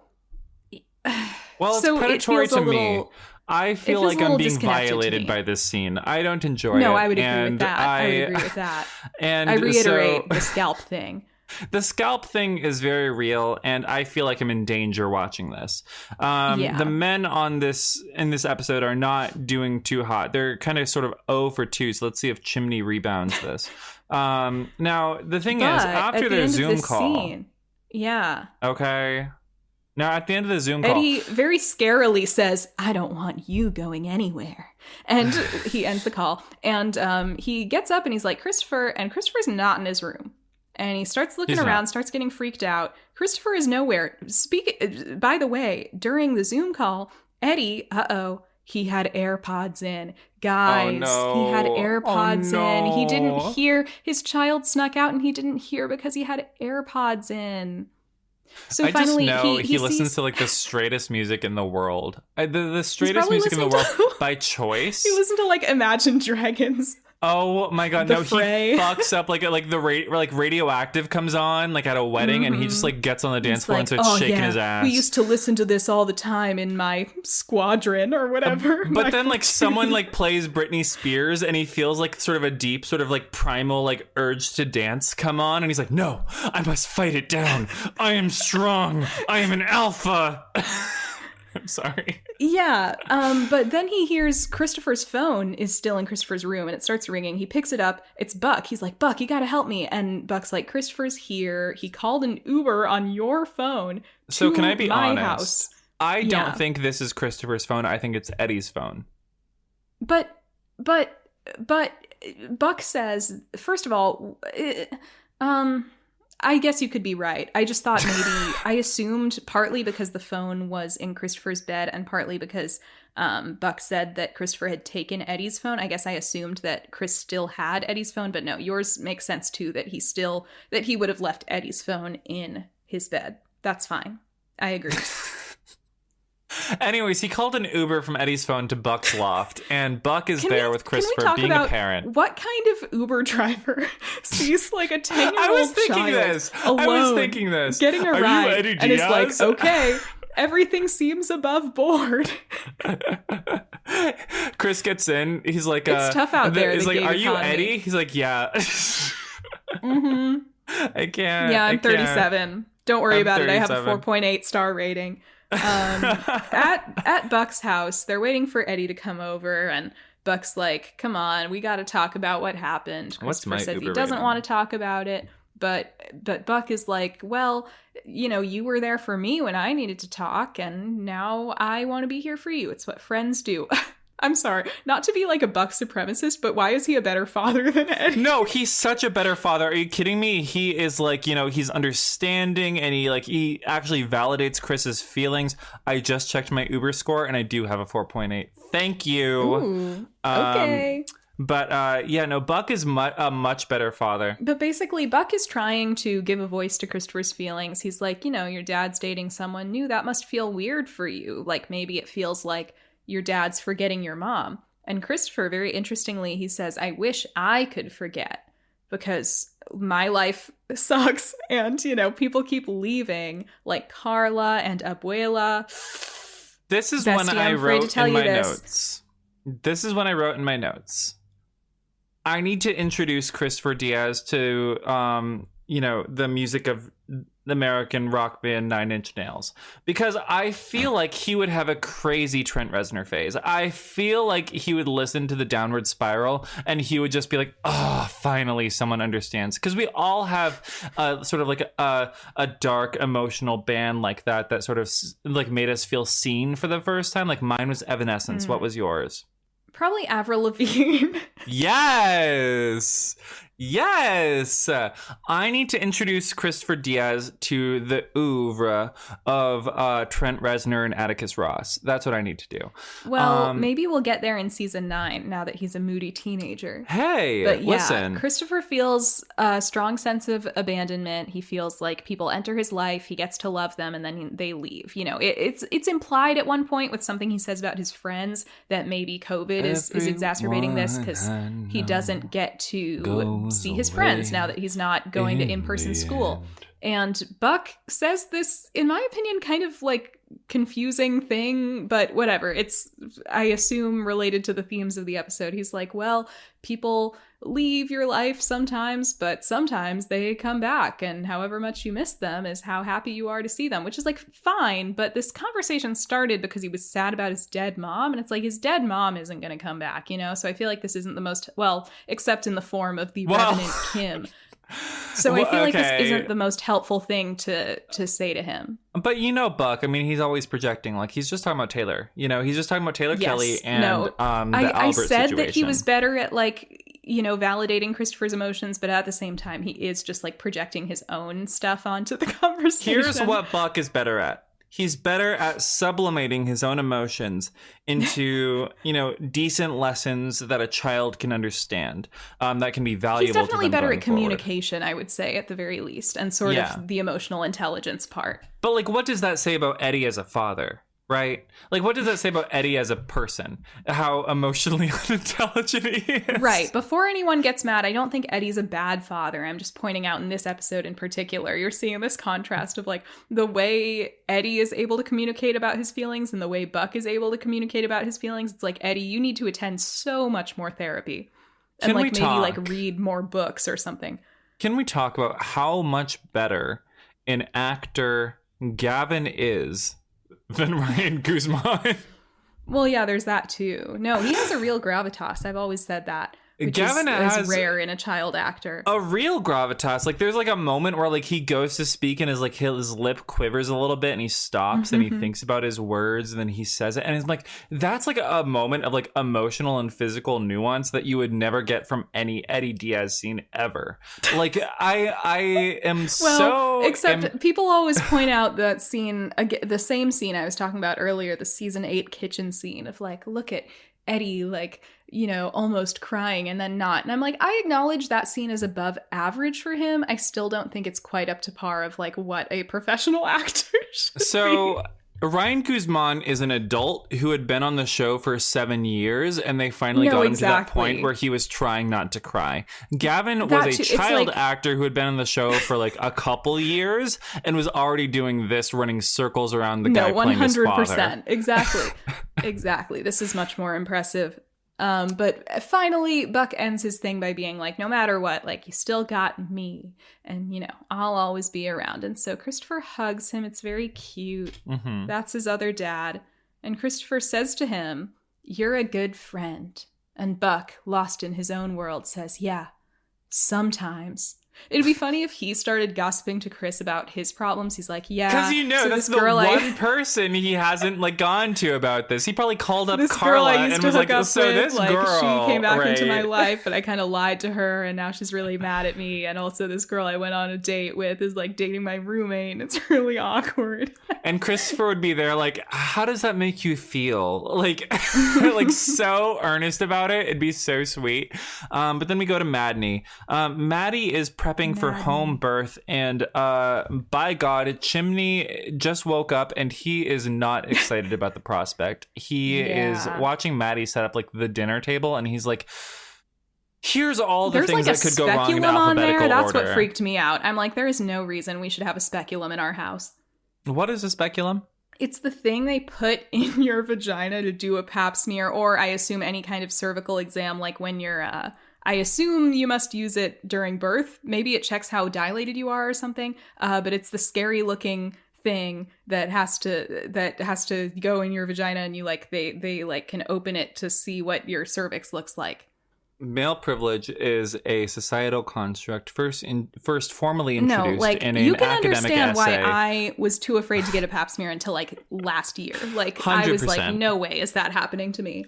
there's so many tools involved. It's just like, oh, it feels like a nightmare. It kind of, and a speculum, it's like made out of scary metal. It kind of looks like a torture device. So like, and to be clear, I think I've made this PSA before, but for any of my people who are afraid of having their first pap smear, I had mine and it was totally fine. And it was like all that anxiety was like really leading up to something that was not a big deal. But like, so don't be afraid. But yeah, it definitely is an intimidating idea and the instrument looks scary. No, I get it. I mean, like, mad respect, you know, like when you get like a testicular exam, like the most like a sort of mental block you have to get over is like a stranger seeing your balls. Like, that's it. Yeah. You know, versus like a pap smear, like there's tools, you know what I mean? So like mad respect. And also listen to Jane.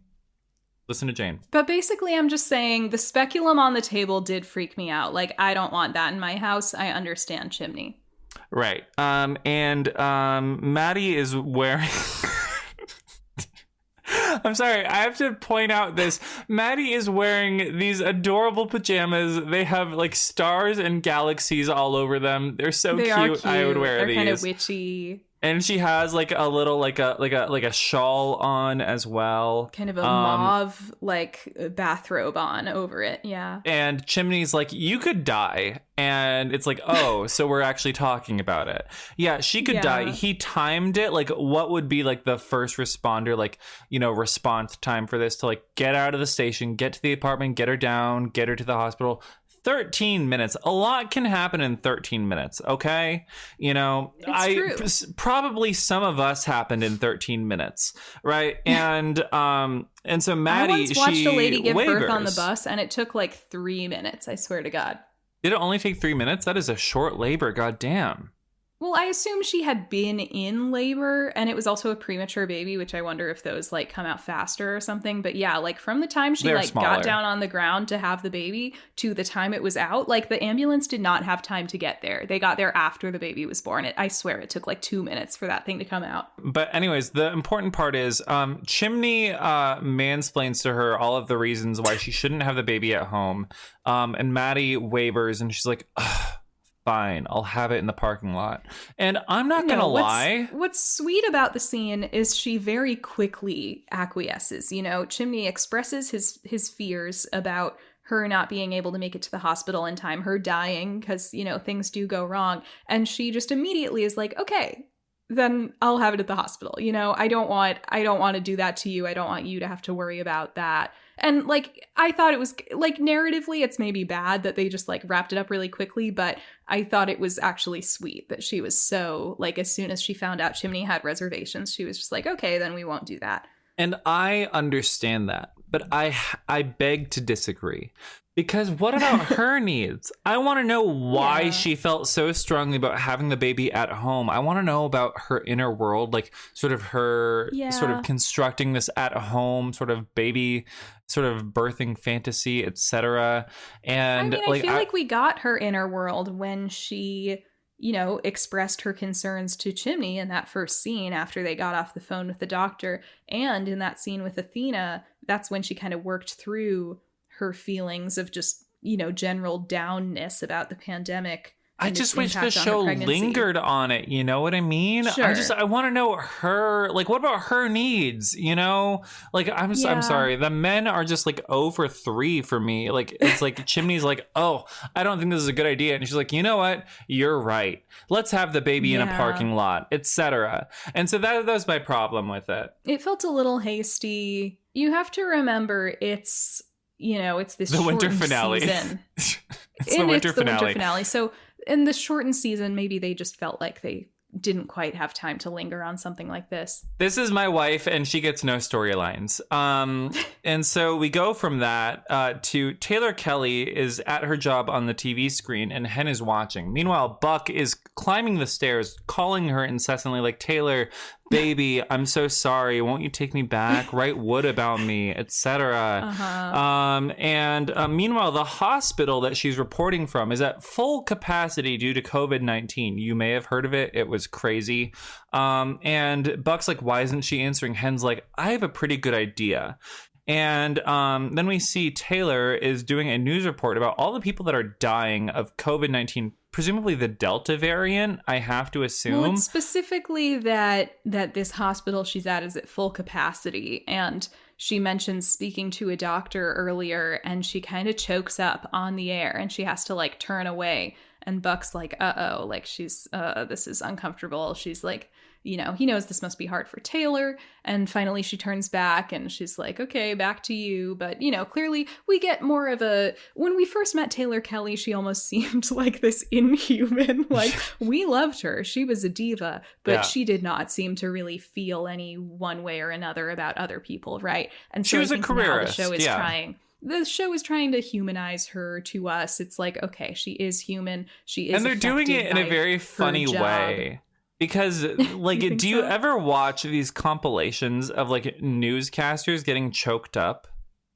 I do not ever watch those, no. I am so obsessed with them. I love watching these compilations of, like, these really harrowing stories and newscasters or reporters or whatever getting, like, choked up, like, reporting on these scenes. Like, a deadly tornado swept into this, like, Oklahoma town. Or, like, you know, this thing is happening with this war somewhere. And, you know, Kate Baldwin is like, I can't see this image, etc. And like I love those sorts of things because it's like, oh, it's humanizing journalists, right? And that's a very important thing, I guess. But I love this moment because it's like it's placing Taylor Kelly in the world of like Watch Mojo top 10s, like top 10 times like news journalists got choked up on air, and like it's like number 7 Taylor Kelly for like, you know, like LA local news. Top 10 epic Taylor Kelly reporting fails. Yes. Yes. So she gets choked up and she looks over and, you know, her producer or cameraman or whatever is like, hey, are you okay? And she's like, yeah. But then she sees these doctors like across the parking lot from her are all like kind of tensely arguing with each other. And she's like, why don't you go find out what's happening there? And eventually her cameraman motions her over. She calls Buck finally. And he's like, Taylor, I'm so sorry.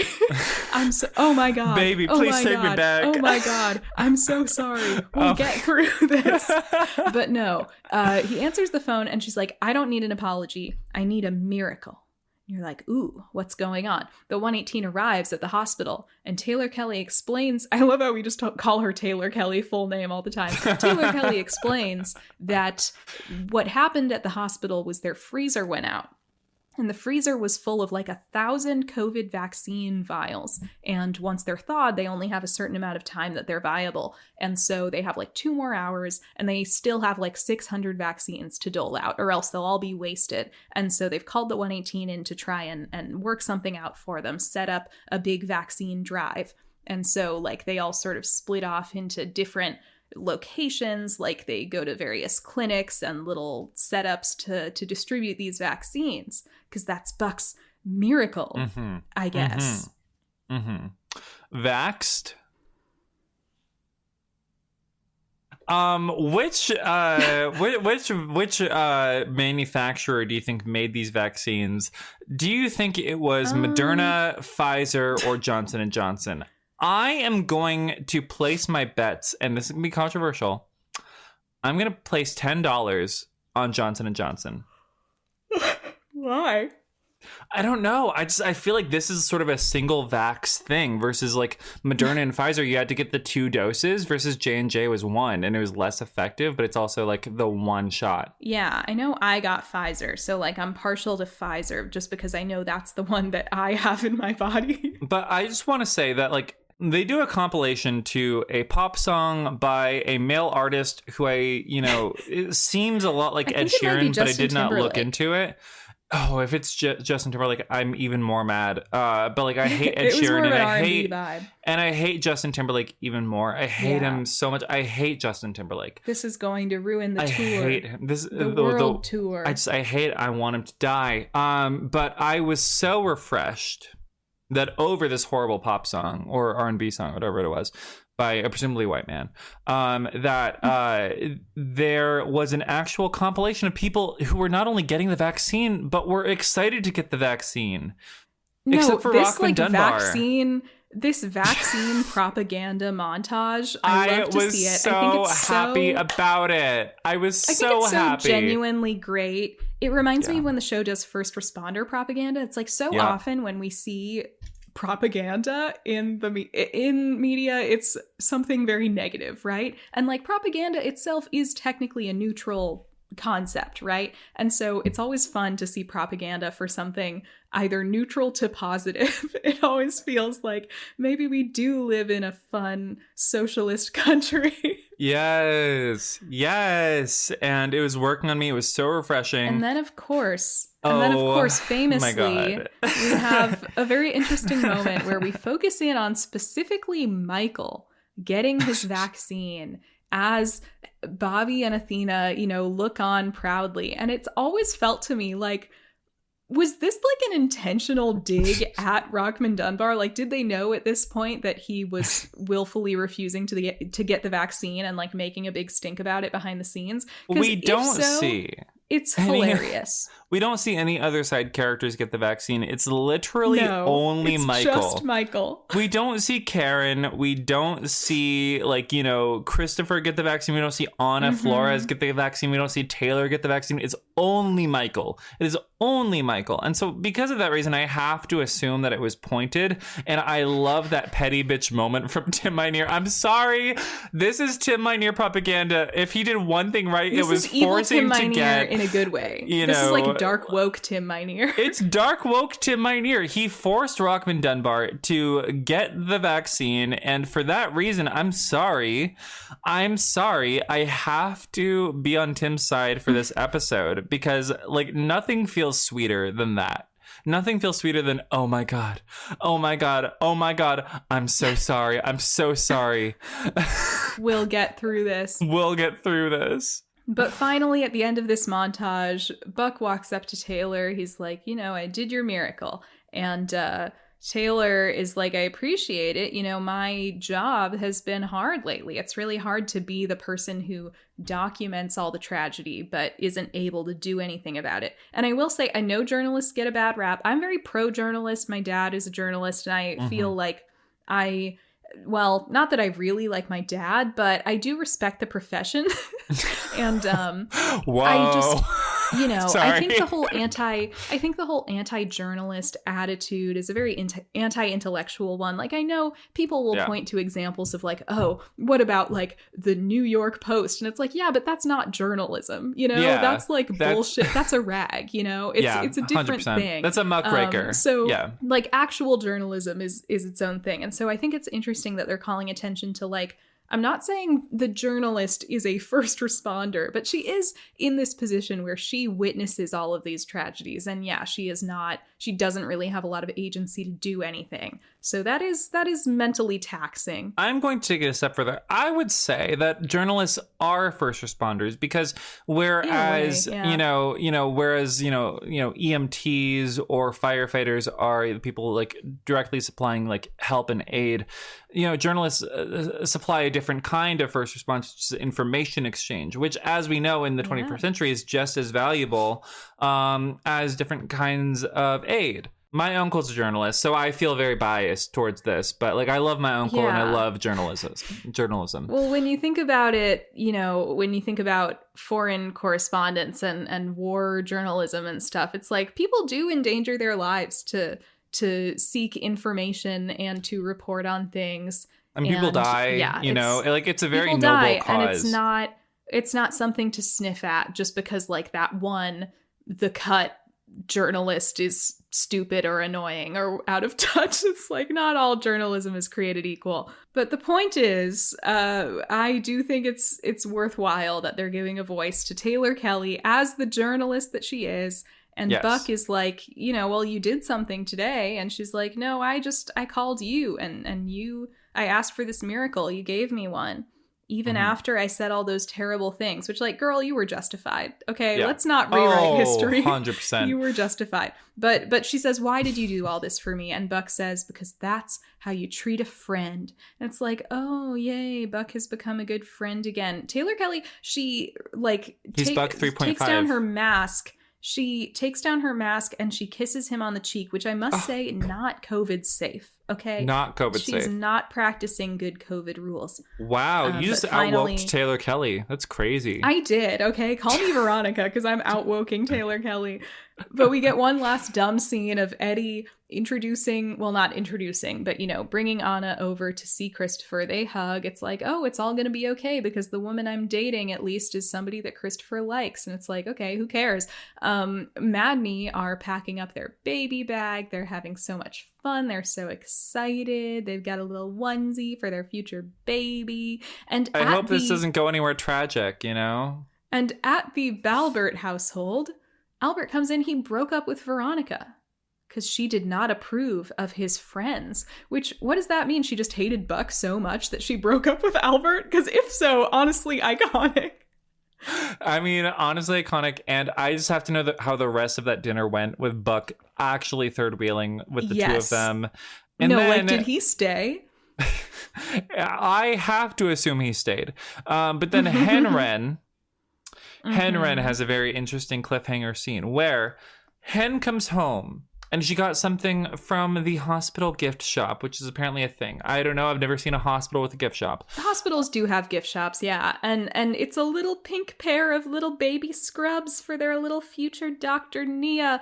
Karen is not having it. I'm sorry. Karen is not in the mood. The reason for that is that Deirdre, the social worker, is here. And Hen's like, oh, I'm so sorry. I honestly totally forgot you were coming. And she can see that the mood in the room, she reads the room, and the room is not great. The mood in the room is low. And she's like, what's going on? And Karen says, you know, Deirdre is here, or Deirdre says that our office has been working with Nia's birth mother to try to prepare her for reunification. Ooh. And she's actually been doing really well. Nia's birth mother, you know, she's meeting all the requirements. And we think it's time to start that reunification process. Hen's like, what do you mean? What are you talking about? And Karen says, we have to give Nia back. And that's our mid-season finale cliffhanger. Oh. Which, I mean, it is what you sign up for when you foster, right? It's like, it's understood that it might not be permanent. And still, you know, I have big respect for anyone who can, I feel like in media, foster homes are often depicted as like evil, and like I feel like in real life that's probably the minority of cases in real life. I'm sure there are lots of loving foster parents. It's a mix. I've met people from both sort of sides of that coin. Yeah. But I'm sure it takes a lot of courage. Like if you are going to be a good, well-intentioned foster parent, I'm sure it takes a lot of like emotional fortitude to be like, I am going to commit to being essentially a parent to someone temporarily and then accepting that they might get taken out of my life. Because like, I mean, I just adopted this kitten, right? And it's like people like foster fail with pets all the time. Like, I don't think I could foster pets because I would get too emotionally attached. Imagine fostering a human child. Like, just wildly emotionally draining, I think. That's the thing. And this is a sort of an underrepresented part of like sort of the fostering thing, is that like a lot of the times the point of fostering is not ultimate adoption, it's reunification with the birth parent. Yes, and that is what the courts prioritize, right? And so because of that, I actually appreciated this sort of cliffhanger ending and this sort of scenario they're building up to. It's going to be very tense, it's going to be very dramatic, and I can't wait to get into it more next episode after the winter finale. Guys, that is where this episode ends, and I want to give a quick thank you to this episode for reintroducing us to the hottest couple to grace not only this show, but possibly any show, which is, of course, Buck and Taylor, the hottest buy for buys in the Los Angeles metropolitan area. I love them, and I am so happy to see them on my especially in this day and age when like the buddy prospects are not looking great, let's be honest. Seeing Buck and Taylor, I was like, you know what? I'll take it. You know, like same. I'll take it. I like this. But with that, thank you for listening to this episode of the First Risk Podcast. Follow us on social media if you like our show at First Risk Podcast, spelled how it sounds. If you'd like to support us further, subscribe to our Patreon, where we will be watching the long-awaited coverage of the 911 Lone Star crossover episode with Mothership 911. And we will be having a very special guest, our good friend Justin from For the Love of Dilfs on, I forget what network it was on. He's so famous. Out TV. I get it mixed up with Here TV, which is another obscure LGBT television network. Yes. And so thank you all for listening. And if you are at all curious, just remember, compared to hospital birth, if you are looking for alternatives, just remember water birth greater than home birth. Okay? Water birth always wins.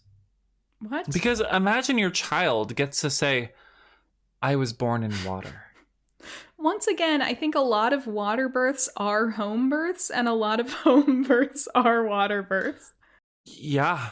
Ryan's food is here. So everybody, let Taylor Kelly back into your life, and don't let 10-year-olds into your Uber ride by themselves, because that's kind of a silly thing to allow them to do without parental supervision.